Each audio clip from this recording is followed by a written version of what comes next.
大家好，我是越南小花。今天小花跟我的妹妹阿梅、我的表妹阿恒、我的表弟阿雪，我们准备去洗澡。你们可以跟我们走啊。那我走。现在水很少，那里面你们看到吗？有很多鱼，都可以看到。这样钓鱼1分钟一条鱼，不到1分钟啊，几秒可以钓到一条鱼。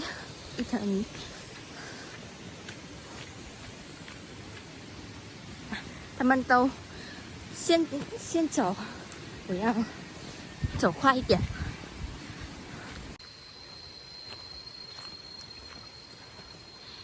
今天还有我阿姨、小姨。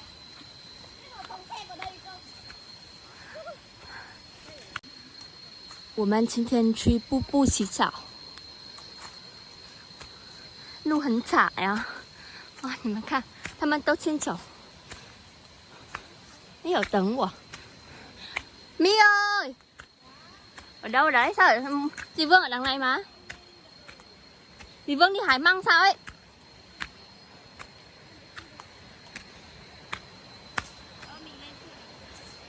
Xem dì Vương hái măng không?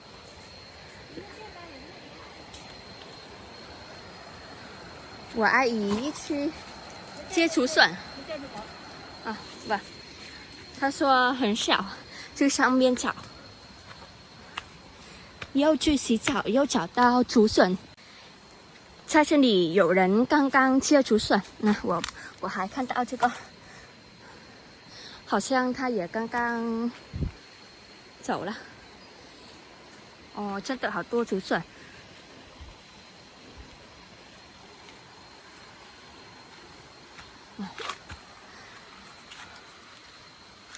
风景很好，去上面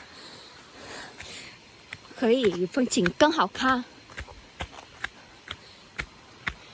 大chị Với，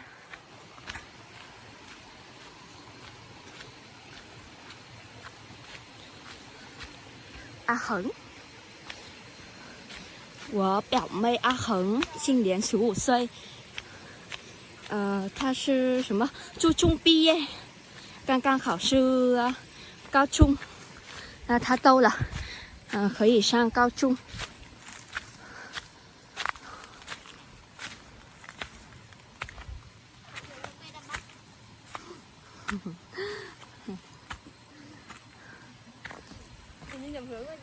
Hả? Phải nhầm không? Hiển nhớ không? Không. Em vài 1-2 năm trước rồi. Không phải. Đường kia không có đâu. Đường kia làm gì có đường. Nó thẳng phực thế này xuống rồi. Thẳng đúng không? Hãy đợi mẹ. Hỏi mẹ xem mẹ nhớ không? Dì Vương ơi, đi đường nào à? Ở đâu luôn?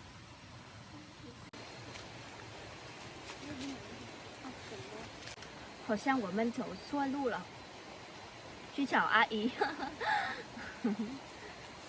在这里风景很好。阿恒，那我们走吧。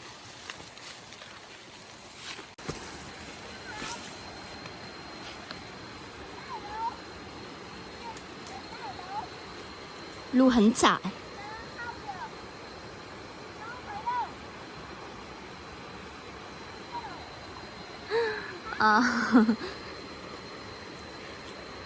走错路，还找不到路。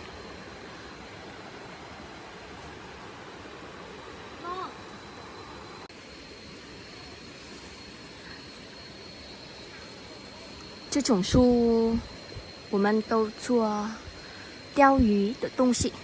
小时候玩，你们有没有用这个树？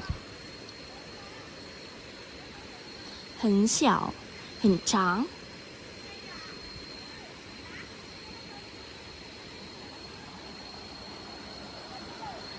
听到水的。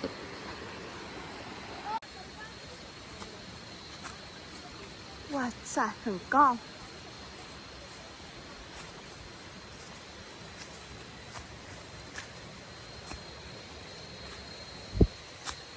Mi cẩn thận nhá. Ở đây trèo giỏi phết nhỉ. Chị không biết là chị có trèo được không đây.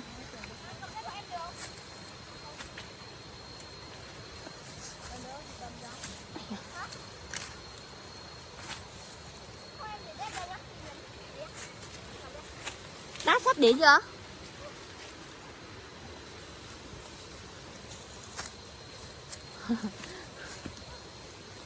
Hẳn sang phá san. 我感觉我们在爬山，为了个Đến đâu? Đâu rồi? Ví đâu? Đưa cho Hằng rồi?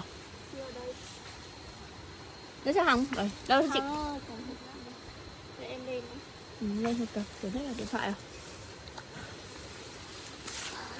Khá mấy.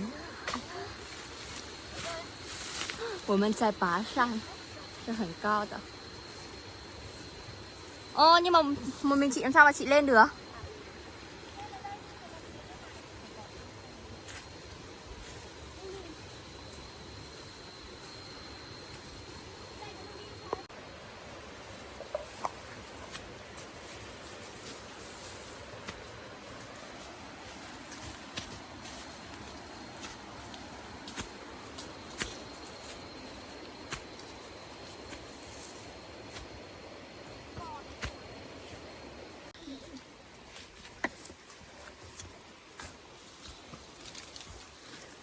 Hở hóa. 在这里有蛇头吗？很滑，路小小的。哎，你们看，这样的路，加油加油！准备到了，快到了。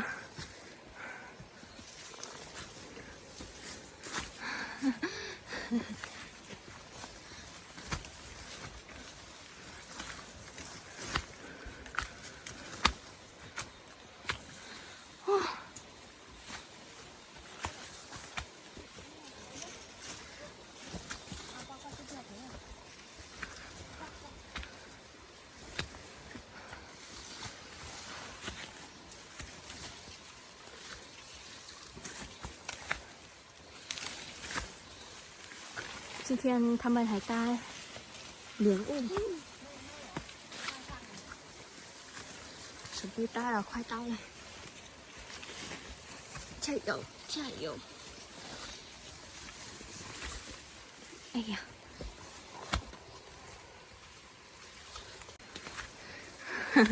慢慢走，Mi làm sao đi cẩn thận nha Mi nha. Tân Uyển thấy ghẻ nè. À Xuyển lấy. À Xuyển siêu xịn.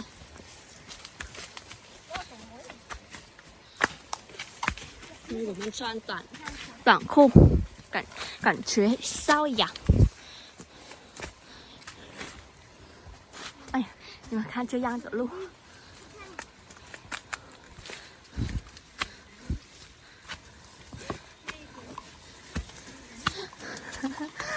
这样的路不能站起来，要慢慢走。等下嘞。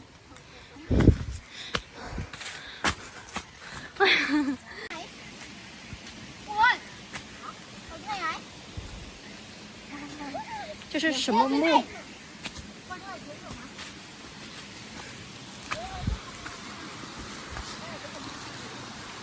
？đi còn lên trên rồi à?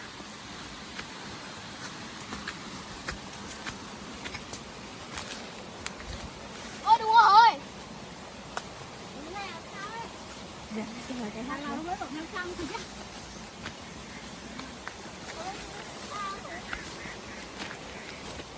Đứa lạc ở đây luôn.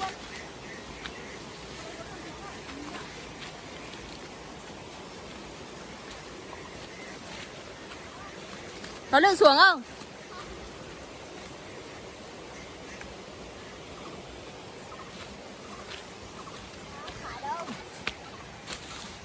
Của mình 已经都很累。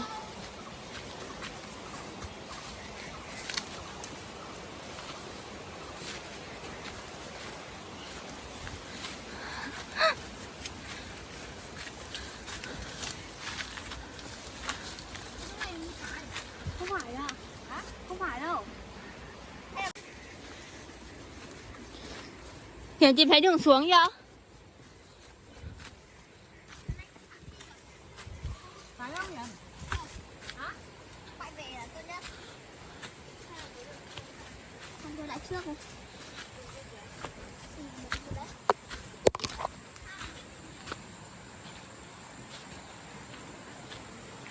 Thế đấy.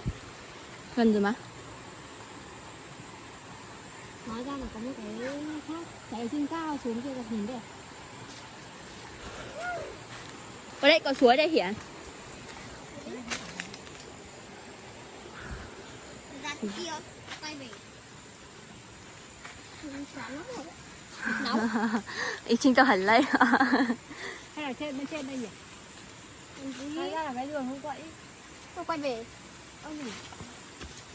Quay về quay qua lại. 我们走路差不多半个小时40分钟，很累，找不到路去瀑布。那现在停一下，吃一点莲雾，真的累了。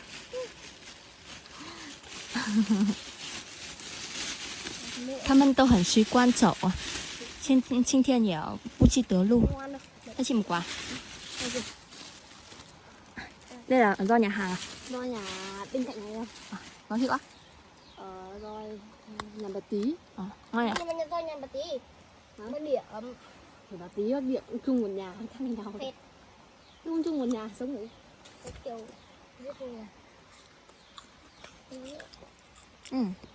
Ngọt nhỉ?很甜. Bây giờ chỉ còn tạm đa thôi, không ăn đâu. Ăn này nó mới bổ sung nước để mới có sức mà đi tiếp. Có sức bị chết. Tinh. Bỏ hoài nha. Đi, khéo rồi. Rồi.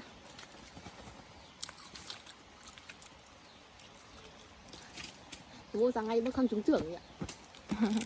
Bác kiểu gì? Thì có cái thằng ở đây nhìn bốc mà tính cái gì không? Được cái mũ, cái áo, hay cái không gói chuyện. Không trang được cái gì? Đây. Được cái quần á. Cái bẩn đấy. Cái gì là bẩn? Chàng mới cầm lên đã bẩn. Biết là bẩn không? Biết chàng. Biết thừa chị Thảo rồi. Không. Biết ăn.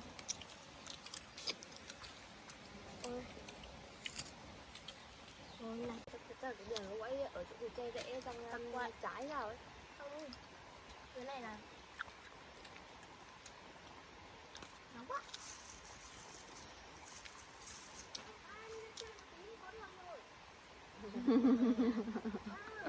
Vâng ạ. Nó vâng. Lấy mẹ ạ. Nó cứ cạnh gỗ rồi. Như kiểu đi leo núi thám hiểm rừng Amazon chuyện mình được à? Đi. Cô mày không tắm hiểm thật, tắm hiểm thật, tắm mây lên trên gắn đi. Đi. Nè, mày ngồi xuống tụt xuống con. Cẩn thận. Tụt xuống lại trôi xuống tận xuống kia ấy. Mi cẩn thận. Tí nữa chẳng là bơi mà. Sao bẩn cái gì? Ngã đau đấy. Cẩn thận. Hiển đi cho chị My đi đã. Chị My không đi được đâu. Con lợn. Con lợn. Con chó mắt tên con lợn hay. Chị My sợ, chị My không đi được đâu. Chị My chưa quen. Còn chị ở đây này, chị còn chưa xuống được đây này.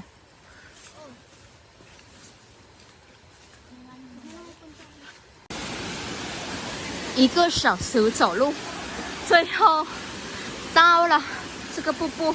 那他们很热，他们去洗澡。ơi, thế á? Để chị ra nhá, đợi chị tí. 很好玩，我去那边看他们，真的，这走路1个小时，走错路几次。我们想去爬山，那你们看这个瀑布，哎呀，而且chưa đi tắm chưa đâu. Mày tha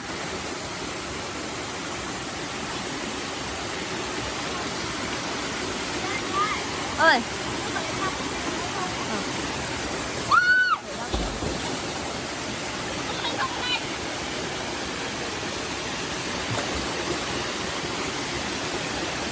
Is it?